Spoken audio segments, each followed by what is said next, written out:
मैंने अभी नहा लिया है और अब मैं जा रही हूँ पूजा करने के लिए। और नया मंदिर लिया है तो वो मैं आपको दिखाती हूँ। इसमें आज हम भगवान जी रखेंगे और जो पुराना छोटा मंदिर है उसमें कान्हा जी का मंदिर, मतलब कान्हा जी के लिए डेकोरेट करेंगे। तो चलिए दिखाती हूँ। तो ये वाला नया मंदिर लिया है, इसमें इसके अच्छे से शुद्धि करके और इसमें भगवान जी को बिठाएंगे। तो ये जो पीछे आप छोटा वाला मंदिर देख रहे हैं, इसमें हम कान्हा जी के लिए डेकोरेट करेंगे और ये नए मंदिर में ये बाकी सारे भगवान जी। तो बस अब मुझे फटाफट से पूरी तैयारी करनी है यहाँ पे। और वैसे तो मैंने एक बार सुबह क्लीनिंग कर दी थी और अब दोबारा से अच्छे से यहाँ पर सब साफ़ सुथरा करके और सब चीज़ें मैं भगवान जी को। और इसके बाद मैं आ गई किचन में खाना बनाने के लिए, क्योंकि कपिल का व्रत नहीं था, व्रत सिर्फ मेरा था, इसलिए उनके लिए तो मुझे खाना बनाना ही था।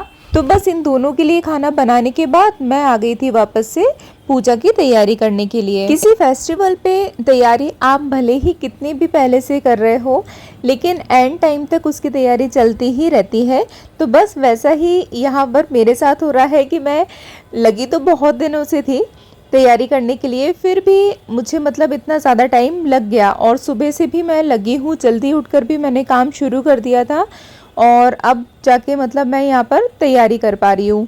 देखो, जो पुराना मंदिर है वो मैंने साइड में रख दिया है और ये वाला नया मंदिर मैंने यहाँ पर रख दिया है। और मंदिर को मैं पहले ही अच्छे से साफ कर चुकी हूँ, लेकिन एक बार और इसको अच्छे से पोंछने के बाद अब इसमें थोड़ा सा मैं जल छिड़क के भगवान को बिठाऊंगी।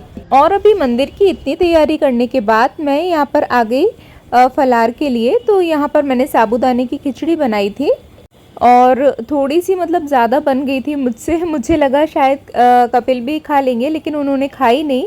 पर हाँ, साबूदाने मैंने सुबह ही गला दिए थे और बिल्कुल कम पानी में उन्हें धोने के बाद पानी निकाल कर और हल्के से पानी में मैंने इनको गलाया था। तो आप देख सकते हैं खिचड़ी कितनी ज़्यादा खिली खिली बनी है। और हमारे शहर में ना खिचड़ी बनाने का तरीका, जो साबूदाने की खिचड़ी होती है उसमें शक्कर मिलाते हैं, थोड़ी सी पिसी हुई जो चीनी होती है वो मिलाते हैं, पर वो मुझे बिल्कुल भी पसंद नहीं आती है। मतलब टेस्ट अच्छा होता है, पर जो शुगर उसमें डलती है तो वो मुझे पसंद नहीं आती, इसलिए मैं घर पर ही बनाती हूँ। और शाम को हम थोड़ा सा बाजार आ गए थे, क्योंकि पूजा का कुछ सामान रह गया था तो वो लेना था।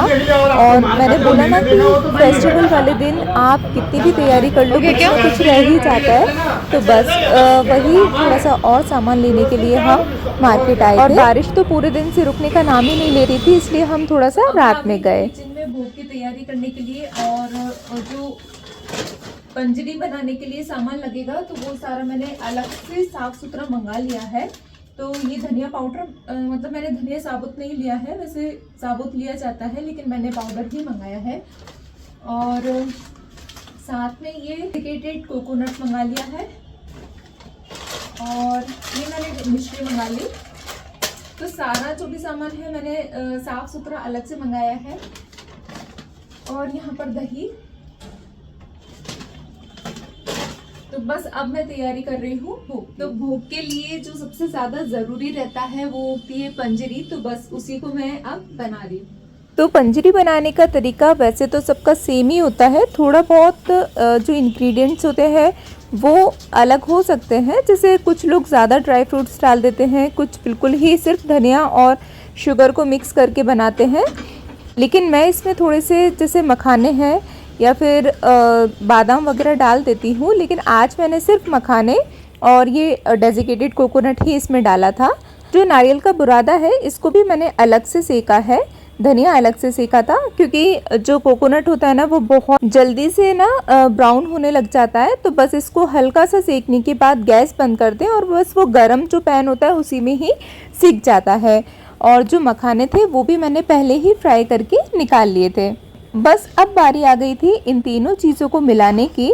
और जब इनको मिलाने के बाद ये जो मिक्सचर है ठंडा हो जाएगा, उसके बाद मैं इसमें जो मिश्री मंगाई थी उसका पाउडर बनाकर मिला दूंगी। तो मखाने भी मैंने अच्छे से रोस्ट कर लिए थे, तो बस हाथों से दबाते से ही ये सारे टूट रहे थे और ये मेरी पंजरी तैयार हो गई।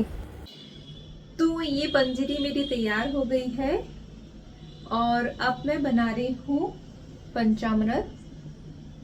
और बस इसके बाद फिर भोग लगाएंगे। बाकी सारी चीज़ें, मिठाइयाँ भी तैयार। तो ये वाली साड़ी मैंने पहन के रेडी हो गई हूँ। अब हम जा रहे हैं पूजा करने। और हाथों में ना मैंने एक एक ही कंगन डाले हैं ताकि पूजा करने में आसानी रहे, साड़ी में ना फंसे। तो आप सभी को जन्माष्टमी की बहुत बहुत शुभकामनाएं। और हाँ, पूरे दिन से, और बल्कि कह सकते हैं कि इतने दिनों से जो तैयारियों में लगे थे, तो बस अब शाम हो गई है, तो बस अब पूजा करेंगे। तो चलिए। तो देखिए, दिन में मैंने नए मंदिर में भगवान जी को बिठा दिए थे, और जो छोटा वाला मंदिर है उसमें भी मैंने यहाँ पर झूला रख दिया। थोड़ा सा इसको डेकोरेशन करना है, मतलब फूलों से, जो हम अभी शाम को ही लेकर आ पाए थे। और बाकी की जो थोड़ी सी पूजा की तैयारी है वो मैं कर रही हूँ यहाँ पर। वैसे मैंने सोचा तो था कि बलून वगैरह भी लगाऊंगी, लेकिन बिल्कुल भी टाइम नहीं मिला। और कपिल भी अपने काम में बहुत ज़्यादा बिजी होते हैं, तो उनको भी इतना, मतलब ऐसे अलग से टाइम नहीं मिल पाता है। फिर भी जितना होता है वो मेरी हेल्प करते ही हैं।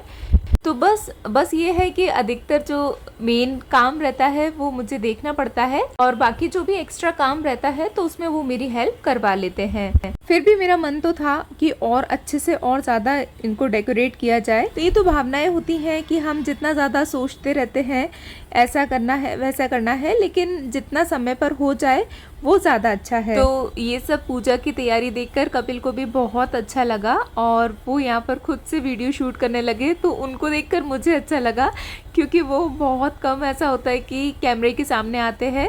और अब मैं ना सारे भोग के ऊपर तुलसी जी की पत्तियाँ रखती जा रही हूँ, क्योंकि तुलसी जी की पत्ती के बिना भोग अधूरा माना जाता है। इसलिए हर एक चीज़ के ऊपर मैंने यहाँ पर पत्तियाँ रख दी हैं। और जिस तरीके से कान्हा जी की भोग के लिए पंजरी सबसे ज़्यादा ज़रूरी मानी गई है, उसी तरीके से यहाँ पर मक्खन भी बहुत ज़रूरी है। तो ये हो गई मेरी भोग की थाली तैयार।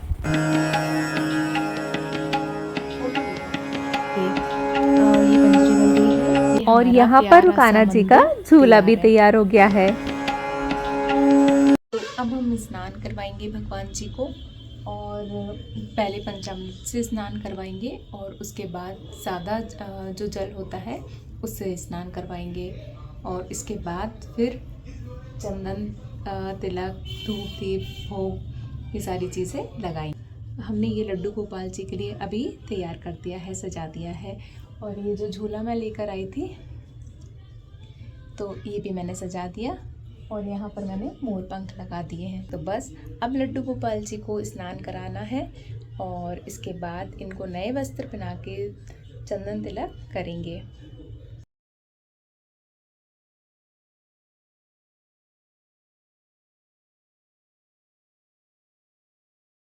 तो कान्हा जी को पंचामृत और सादा जल से स्नान कराने के बाद नए वस्त्र धारण करवाए। तो ये मैंने आपके साथ कल वाले ब्लॉग में शेयर किया था। तो मैं ये बिछाने के लिए लेकर आई थी, तो इस आसन को झूले के ऊपर मैं बिछा रही हूँ। और जो कल मैंने आपके साथ शेयर किया था ब्लॉग, उसमें मैंने आपको दिखाया था जो सामान मैं लड्डू गोपाल जी के लिए लेकर आई थी और जो पोशाक लेकर आई थी। तो ये देखिए, पहनने के बाद कितनी ज़्यादा सुंदर ये लग रही है पोशाक, और लड्डू गोपाल जी भी बहुत ही ज़्यादा सुंदर लग रहे हैं। एकदम जो मोर पंख होता है ना, बस उसी थीम पर ये ड्रेस है, तो बहुत ही प्यारी लगी। और अब इनको ये पगड़ी पहनाएंगे। लड्डू गोपाल जी का श्रृंगार करने के बाद हमने इनको धूप, दीप, चंदन और भोग लगाया, और इसके बाद इनकी आरती की। तो पूजा करते करते 12 भी बज गए थे, तो हमने बस यहाँ पर भगवान जी की आरती की, इनको झूला झुलाया।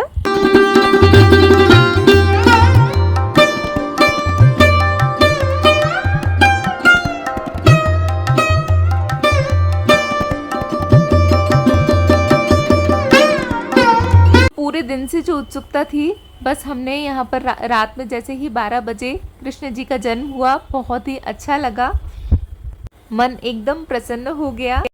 तो कृष्ण जी का जन्म हो गया है, और पूजा हो गई है, और अब हम प्रसाद दे रहे हैं। आ जाओ, आप भी आ जाओ, सबकी तरफ से, हम तीनों की तरफ से, क्योंकि मेरी बच्ची उधर खेलने चली गई है। तो आप सभी को जन्माष्टमी की बहुत बहुत शुभकामनाएं।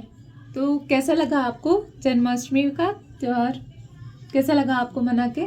बहुत अच्छा लगा। बहुत ही पॉजिटिव एनर्जी, वाइब्स, और बहुत अच्छा लगता है जब कोई भी तीज त्योहार होता है। तो मिलते हैं नेक्स्ट वीडियो। अद्भुत आनंद की प्राप्ति होती है। तो पूजा हो गई है जन्माष्टमी की और आप सभी को बहुत बहुत शुभकामनाएं। तो बस अब हम प्रसाद ग्रहण करेंगे। आई होप आपको ये वीडियो पसंद आया होगा। तो आपको मेरा ये ब्लॉग कैसा लगा प्लीज़ ज़रूर बताएं, कमेंट ज़रूर करें और चैनल पर नए हैं तो सब्सक्राइब ज़रूर कर लें।